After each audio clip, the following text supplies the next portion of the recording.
Eto na naman tayo, may panibagong printer na barado ang printhead. Kadalasan ang salarin dito, yung mga generic ink na tinitipid nyo.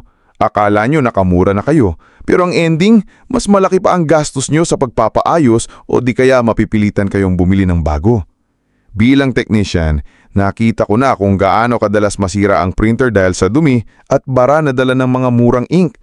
Okay lang naman gumamit ng generic ink kung araw-araw kayo nagpiprint at marunong kayong mag-maintenance ng printer.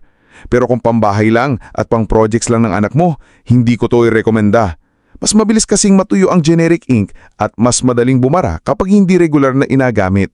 At take it from me, base sa experience ko, kung original ink ang ginamit nyo at nagbaraman, madali lang i-repair. Pero kapag generic ink, naku, kadalasan palit printhead na talaga yan.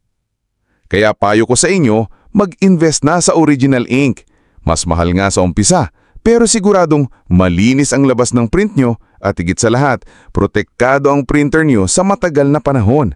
Iwas abala, iwas gastos at panalo pa rin ang output nyo. Para sa mga naghahanap ng reliable na original ink, tingnan nyo na sa yellow basket sa comment section.